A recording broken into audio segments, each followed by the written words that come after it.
Haru paces anxiously back and forth across the room. He believes that a bride is a terrible idea. He doesn't know exactly who they'll bring to him, but he's certain it will be a true rabbit. He fears it will be odd if, in time, they can't have children. And what will happen if his true nature is revealed? Suddenly, a girl enters and says she's returned. The boy quickly transforms into a rabbit.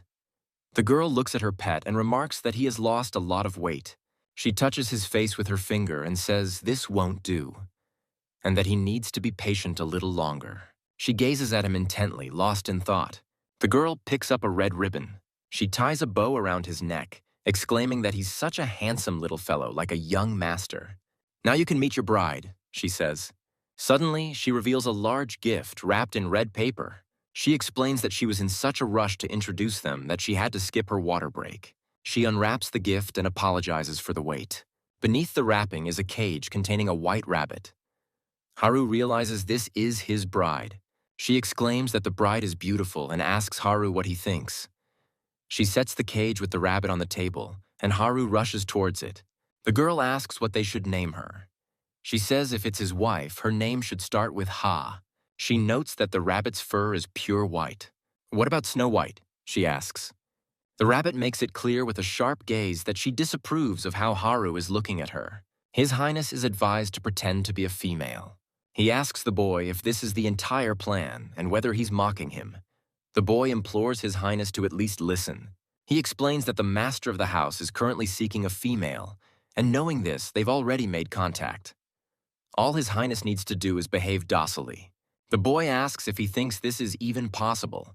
Two of His Highness's aides glance at each other, unsure of what to say. They insist on it and hand him a pill to transform him into a rabbit. Now His Highness is a white rabbit and he climbs into the cage. This is the very rabbit that ended up in Haru's master's hands. Now, in his rabbit form, His Highness thinks these people are simply scoundrels. He considers himself fortunate that this person is so naive, wondering what would have happened if they'd been caught. Meanwhile, Haru gazes in awe at his bride. The white rabbit asks if he really can't tell the difference between a female and a male, and why would he think she's his wife? Yet Haru continues to look at her as if she were his bride. Snow White wonders where this immature fool came from. She thinks she doesn't have time to waste on idiots like him. The white rabbit thinks they're all the same. Whether in human or rabbit form, they all fear him. He starts scanning the room, searching for the moon rabbit, wondering if it might be hiding. Haru suddenly asks him what he's looking for. He asks if she's hungry, but Snow White responds by calling him a freak. She demands how he dares to call her his bride. The mistress offers Haru some of his favorite blueberries, and he eagerly runs to her. The white rabbit thinks he's found a fool who can't even tell a female from a male. And fortunately, he himself is male and could never be the moon rabbit. Outwardly small and foolish, with a body that looks like a round ball. This strikes him as utterly absurd. Meanwhile, the mistress admires how he looks. The white rabbit tells himself he didn't see any of this. Suddenly, he notices the blueberries placed in his cage. The mistress pats Haru on the head and asks if he's decided to yield to Snow White, and if he really likes his bride. She wonders aloud if he's accepted his bride, and says she's starting to get jealous. The white rabbit thinks this is nothing but a duet of fools. He muses that if he eats the blueberries, he'll end up fathering 3 children.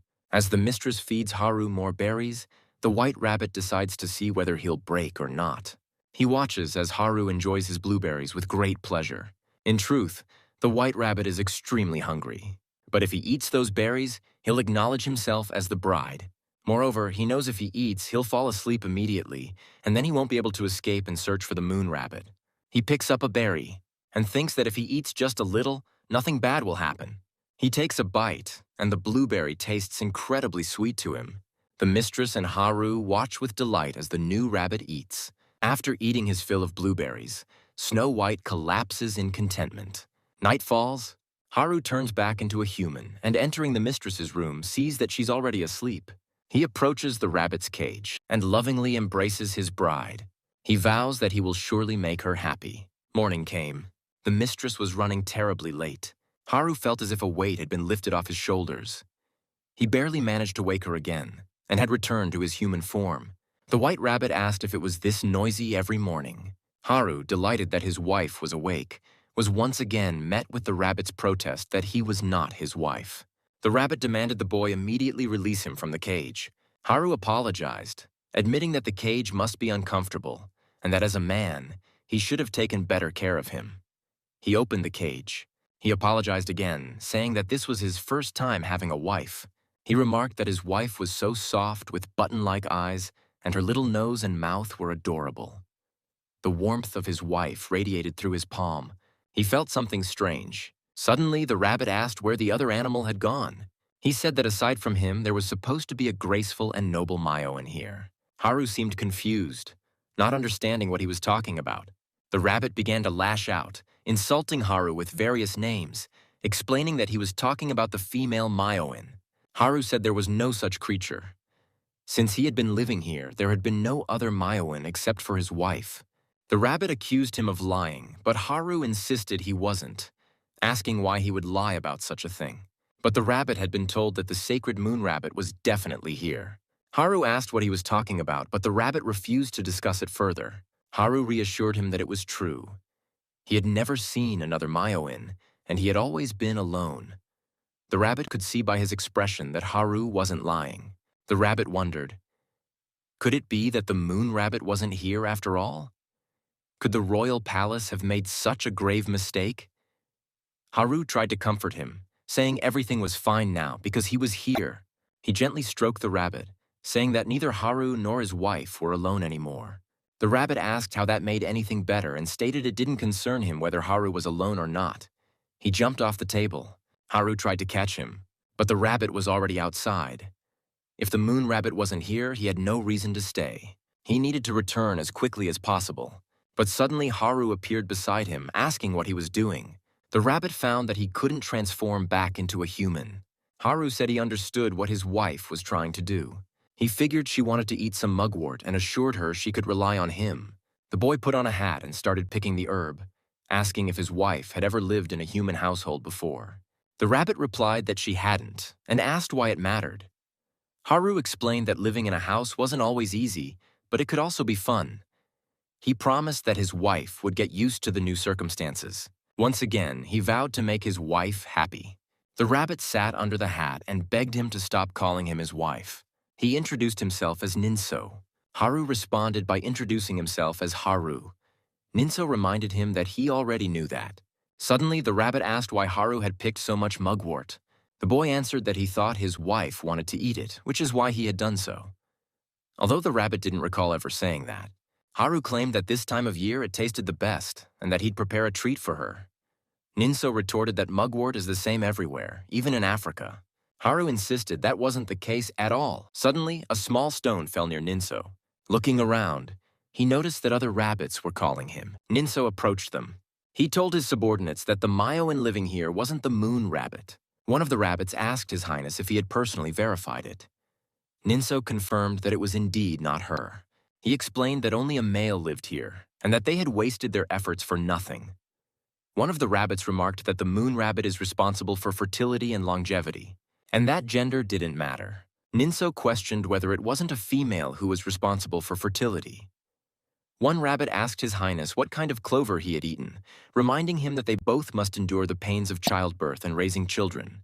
Neungseo inquired if a male, who could neither conceive nor give birth, could truly be responsible for fertility. They informed him that the moon rabbit could bear children regardless of gender. His subordinates asked if His Highness had checked for the moon rabbit's distinguishing features. Neungseo had never heard of such a thing. The martial arts master and storyteller asked His Highness what he had been doing during their lessons. They added that it was fortunate he had learned about this, even if it was now. His subordinates asked him to listen carefully. The moon rabbit bears 9 spots resembling the Big Dipper, and deep within its body lies a bone made of red corundum. Neungseo asked if all he had to do was confirm these 2 points. The rabbits affirmed this, asking if he also knew the secret of the bone's power. Neungseo wondered aloud who they thought they were ignoring, admitting he didn't know, and demanded they tell him quickly. They explained that it was a dual erogenous zone. Neungseo was about to ask how he could verify such a thing, but the rabbit suggested he take something. They handed him a small pill, and His Highness asked what it was. They explained that it was meant to counteract the effects of the previous pill, which had turned him into a rabbit. Since he was still in this form, the previous pill had been too potent. This pill would neutralize its effect. Neungseo expressed his relief, as he had been worried about not being able to return to human form, and swallowed the pill. But his appearance didn't change. They explained that their bodies weren't machines, and the effect wouldn't happen instantly. Furthermore, he was different from ordinary myoin. Neungseo became irritated and asked what would happen if he suddenly transformed back into a human. He wondered if they had fed him a slow-acting bomb. The rabbits fled, and Neungseo called after them, demanding to know who would listen to him. Suddenly, Haru approached him and asked if his wife had been planning to escape. Haru carried the rabbit to the bath. Neungseo explained that he had no intention of running away. Haru then asked why he had gone outside in that case. Neungseo explained it was to chase away some suspicious individuals. Haru asked if, perhaps, he had met some street cats and made friends with them. Neungseo begged him to stop joking around and to remove what he called the terrifying contraption, the shower. Haru continued spraying him with water. He insisted he wasn't angry, but Neungseo accused him of lying and asked why he was dousing him with water if that was the case. Haru replied that he had simply noticed some dirt in the rabbit's fur and that he smelled bad. He explained that if the dirt dried, it would be hard to clean, but if Neungseo was so afraid of water, he could transform into a human. He didn't mind. However, Neungseo was already under the water and wasn't opposed to it after all. He was opposed from the very beginning, and in any case, he couldn't transform at will. It was worth becoming a rabbit just to endure such a horror. Haru soaped his hands and began scrubbing Neungseo. The rabbit had almost resigned himself to the washing, but Haru was far too vigorous. Neungseo didn't like the way he was being washed, and Haru asked if he should be gentler. The force of the shower was making Ninseo's head spin. Haru asked if he had been that frightened and reassured him, promising to rinse everything off quickly. Suddenly, Haru saw something unexpected. Instead of a rabbit, a man was now sitting in his bath. Neungseo had unexpectedly transformed back into a human and demanded to know why Haru was staring at him like that. Haru was utterly astonished by what he saw.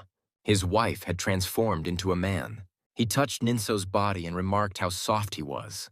Neungseo, confused, asked what Haru was doing, realizing that the pill had finally taken effect. He felt uncomfortable. He didn't like how much Haru was fawning over him, so he shoved Haru out the door, calling him a scoundrel. Haru had imagined his wife would be just as petite in human form as in her rabbit form. He was shocked by what he had just witnessed. Yet he couldn't help but think that this person was incredibly handsome. He also wanted to appear cool in front of his wife. An idea popped into his head. Meanwhile, Neungseo realized he wanted to go home. He recalled how Haru had stared at him. But more importantly, Neungseo started to feel that somehow he was beginning to like Haru. He thought that if things had come to this, he would use any means necessary to escape, just as Haru called out to him. Neungseo had left his towel beside the basket, along with his spare clothes. He decided he would endure a little longer, and soon, all this business with moon rabbits would be over. Haru asked if his wife was hungry. He asked Neungseo to wait while he wiped the floor. Neungseo thought Haru was just a fool. Suddenly, he asked what that smell was. Haru showed him a pot and said he had prepared a dish just for him. It smelled delicious. Haru asked if it smelled good to him and said it was rice cakes with mugwort. Neungseo remarked that these rice cakes didn't look like the ones he'd had before. But then again, he thought, they were made by this fool. He admitted that they were tasty, and that Haru wasn't so bad at this. Haru said he enjoyed cooking. Every season, the yard was full of various things like apricots and persimmons. Neungseo agreed that apricots and persimmons were delicious. Haru added that while they didn't have them in the garden, in autumn it was great to roast ginkgo nuts. Neungseo asked how anyone could roast such a stinky thing. Haru confidently replied that roasted, they were very tasty. Neungseo said that if Haru claimed so, it must be true. Haru took his hand and asked if he'd like to roast ginkgo with him in autumn. He said that in winter they could bake sweet potatoes and chestnuts. He could peel them all himself and feed him. He could even peel mandarins for him. Haru admitted that he had been surprised when he suddenly ended up living here, but he promised to be the perfect husband. He asked if Neungseo would officially become part of his family. Neungseo couldn't understand why Haru still considered him a woman, while Haru simply pleaded for him to accept his proposal. Haru desperately wanted to be with Neungseo, for a long and happy life together. Suddenly, Neungseo leaned his lips toward Haru's and asked him to open his mouth. Haru closed his eyes in bliss, thinking that even his wife's confession was incredibly cool. Suddenly, Neungseo shoved 2 fingers into Haru's mouth. Neungseo was about to check inside Haru's mouth. Suddenly, he withdrew his hands in horror. Haru asked what he was doing and complained that he nearly bit Ningseo's fingers off. Haru added that Neungseo had almost torn his mouth open. Neungseo told him to stop talking and to open his mouth wider, making sure the back teeth were visible. Haru asked what he was trying to find. He wondered if the moon rabbit Neungseo was looking for had something peculiar in its mouth. Neungseo thought Haru was an idiot, but Haru had guessed correctly. Neungseo hastily denied it, claiming that wasn't the case at all. Haru remarked that his wife was terrible at lying. Neungseo wondered how such a fool could understand things so well. He asked what difference it made since Haru wasn't the moon rabbit. Haru suggested that it could have been him. Neungseo flatly rejected the idea, explaining that the moon rabbit was a sacred and noble creature. So how could someone like Haru possibly be it? Haru asked what he needed to do to become the moon rabbit. If Neungseo was looking for one, he could become it himself. Neungseo scoffed, saying Haru's foolishness knew no bounds. One couldn't simply become the moon rabbit by trying hard. He explained that the moon rabbit was born, not made. It was a sacred animal chosen by the heavens. He told Haru that he would never become one. Haru asked why that mattered, and said it was all nonsense anyway. He dismissed the whole idea of the moon rabbit as nothing more than ridiculous tales. If one could become the moon rabbit simply by being born, then it was a trivial matter. Neungseo protested that it was far from trivial. The moon rabbit was born once every 100 years and was responsible for fertility and prosperity, no less. Haru remarked that he wondered if the moon rabbit even wanted to be born that way. He asked if the moon rabbit was truly happy living a life dictated by fate. Neungseo didn't understand what he was talking about. Was the moon rabbit truly content with the destiny set for it from birth? Did it have any say in what it liked or disliked? Neungseo carried human blood and couldn't even fully transform into a rabbit. This had caused him many problems since childhood. He had been blamed and shamed for it. Neungseo thought that nobility had always been that way. What mattered most was who you were from the very beginning. Neungseo told Haru to stop talking and to open his mouth quickly. Haru asked why he was so determined to find the moon rabbit. Did he want to marry the moon rabbit, start a family, and live happily ever after? Haru asked if it absolutely had to be the moon rabbit. Why couldn't it be him? He said that even though he wasn't the moon rabbit, he could still make Neungseo happy, and they could have many children together. Neungseo told him to shut up and let him ask just one question. He pointed his finger at Haru and asked if Haru hadn't seen him in the bath. Neungseo reminded him that he was a man, in case Haru hadn't noticed yet. Haru replied that he thought Neungseo was very handsome. Neungseo retorted that Haru had no shame or decency. Haru shrugged and said it didn't matter, adding that he had known from the beginning that Neungseo was male. Neungseo pointed out that they were both men, asking how Haru could still think of him as his wife and whether he had missed all his sex education lessons. Haru simply replied, "A wife is a wife." Neungseo couldn't fathom how anyone could be so ignorant. Haru asked what would happen if he really wasn't the moon rabbit. He grabbed Ningseo's hand and asked what he would do then. Neungseo said that in that case, of course, he would leave. Suddenly, Haru announced that in that case, he wouldn't show him anything for free. He said he'd reveal it if Neungseo could catch him in 20 minutes, and with that, he started running. Neungseo thought Haru enjoyed teasing him. He vowed to catch him and give him a good beating. Neungseo asked if Haru really thought he couldn't catch someone like him. He almost grabbed Haru, but the boy slipped away. Even though Neungseo didn't like it, Haru was clearly having fun. They ran outside. 20 minutes passed. Neungseo asked why Haru was so fast and where he got all that stamina. Haru mentioned that the time was up and asked if Neungseo needed another 5 minutes. Neungseo thought to himself that whether he was a moon rabbit or a night rabbit, why did everything have to be so difficult? Haru approached Neungseo and asked if they were done running. Neungseo said that running was for kids, and that he would have definitely beaten him up if he had caught him. Haru asked if he had decided to take a nap instead. Neungseo admitted he was tired. Haru patted him on the head and told him to get a good rest, and that when he woke up, he would have to leave. Neungseo went to the king. He reported that he hadn't found the moon rabbit where he had been searching. The king asked if he was certain. Neungseo affirmed his certainty and questioned why he would deceive them. The king said that at the very least, he should have rescued the poor myoin who had been captured by humans. But Neungseo disagreed. He explained that the boy was just a fraud, pretending to be a pet rabbit for a comfortable life. The king expressed concern, asking if Neungseo was truly sure about everything. Neungseo insisted that he was. Suddenly, the king was informed that a moon rabbit had arrived to pay respects to his highness. Neungseo was astonished by the news. He wondered if Ningjeon had brought the rabbit. He regretted being born on the same day as him. Ningjeon constantly belittled Neungseo. Suddenly, Haru appeared in the room. He remarked that Neungseo truly wouldn't lift a finger unless he had to, always drifting with the current. He added that Neungseo was simply pitiful. Neungseo abruptly woke up, realizing that it had all been a dream. In the kitchen, he saw Haru. Neungseo recalled how Haru had asked him to leave because he didn't want to cause himself pain.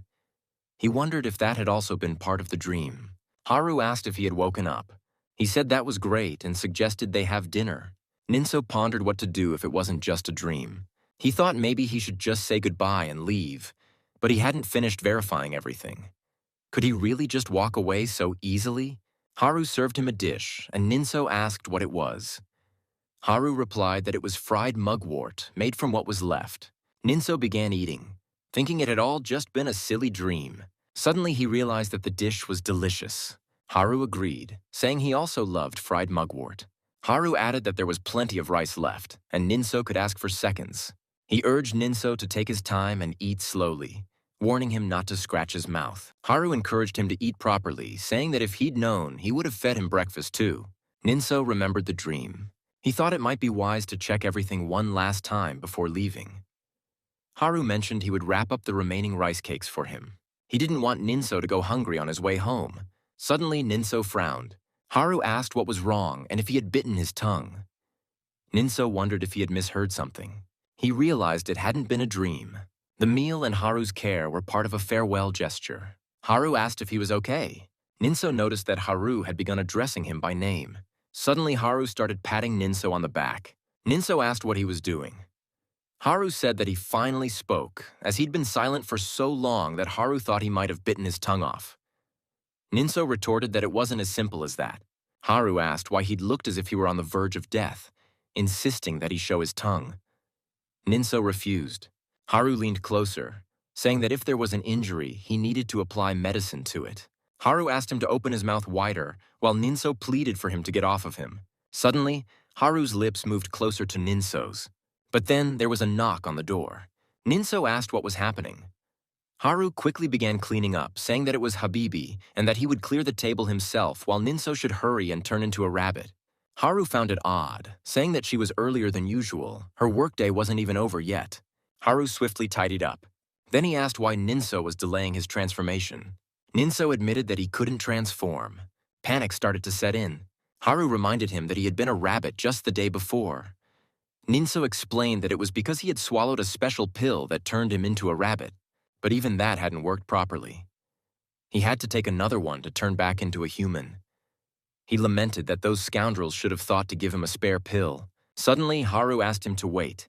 He peeked outside and saw the mistress drunk, struggling to unlock the door. He realized that they had a bit of a reprieve. Haru told Neungseo not to panic, reassuring him that they'd figure it out before Habibi returned. He asked if Neungseo could no longer transform into a rabbit at all. Neungseo replied that sometimes he could. He added that even he didn't fully understand it. It seemed to happen when he was extremely surprised or deeply asleep. At that moment, an idea struck Haru. Neungseo asked if they shouldn't be hiding, as the woman was about to break the door down. Suddenly, Haru kissed Neungseo firmly on the lips. Haru hoped that by surprising Neungseo with a kiss, he might transform back into a rabbit. Neungseo asked whose lips he had dared to touch. Haru replied that surprises like this could even cure hiccups. Neungseo demanded to know what kind of lunatic would do such a thing. Haru explained that in dramas, people do this all the time. Neungseo asked what dramas were. Suddenly, they realized the mistress was already inside the apartment. Haru immediately transformed into a rabbit. The mistress cheerfully asked if he had a good time. She announced that she had bought raspberries, but drunkenly collapsed and fell asleep. Haru sighed, saying it had been a long day, but welcomed the mistress back and praised her hard work. Neungseo approached and asked if she had died. Haru shifted back into his human form, explaining that she wasn't dead, just drunk, and called her pathetic. He mentioned that Habibi had a fondness for alcohol. Haru turned his attention to Neungseo, who was unwrapping the mistress's package.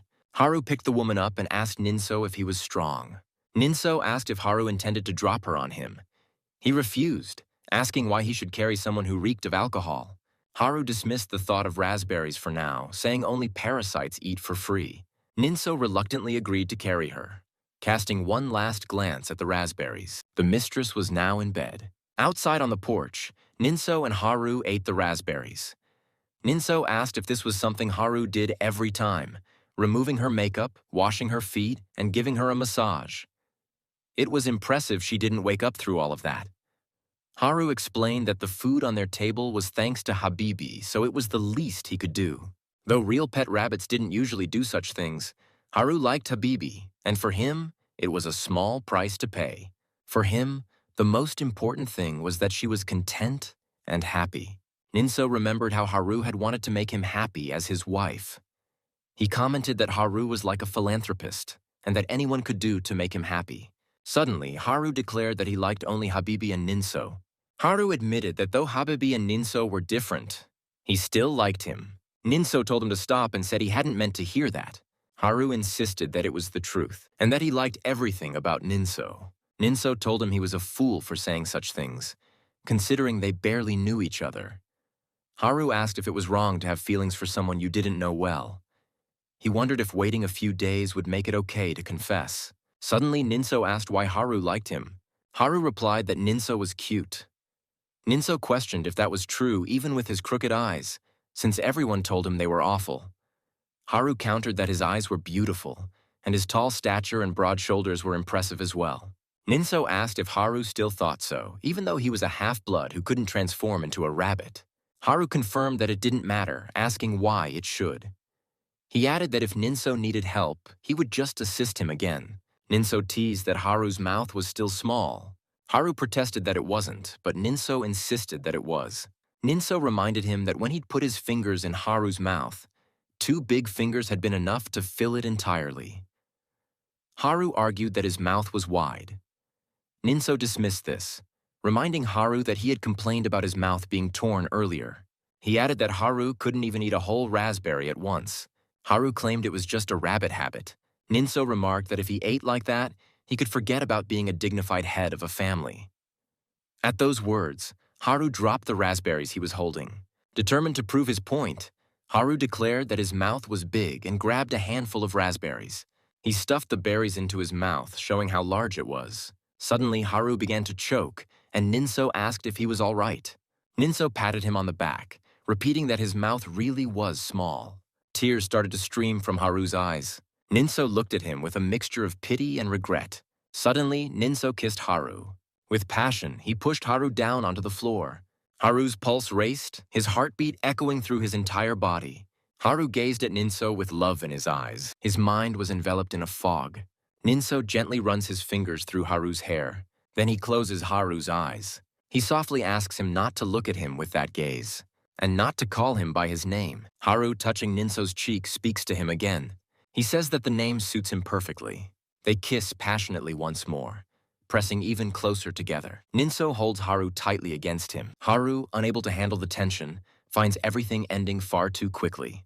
Embarrassed, he explains that it's his first time. Neungseo realizes that the woman had been searching for a doe rabbit because Haru was maturing. Haru's heat is the most effective way to deal with it, and that means intimacy. Perhaps Neungseo can help with that. He doesn't want to jump into it right away, but he decides to take advantage of the moment to confirm what he needs to confirm. He continues to hold on to Haru. Haru enjoys kissing Neungseo. He's happy that they met, and he wants Neungseo to become his wife. Myoin cannot resist the pleasure. Just a taste of it is enough to overwhelm them. Haru tries to stop him, but it's already too late. Neungseo regretted the overwhelming passion that had taken over him. Haru approached him. He asked what was wrong and if something was bothering him. Haru thought some gentle words of reassurance would quickly ease the tension. Neungseo, deciding that if things had come this far, he might as well check Haru's mouth and then leave, turned to Haru. He asked if Haru had enjoyed their moment of passion. Haru eagerly replied, yes. Despite his reaction suggesting otherwise, Haru insisted that it had been interesting. In return, Neungseo asked for a favor. He requested to take a look at Haru's mouth. Neungseo thought that this boy was incredibly foolish, yet so genuine. He added that once Haru desired something, he wouldn't be able to resist the pleasure.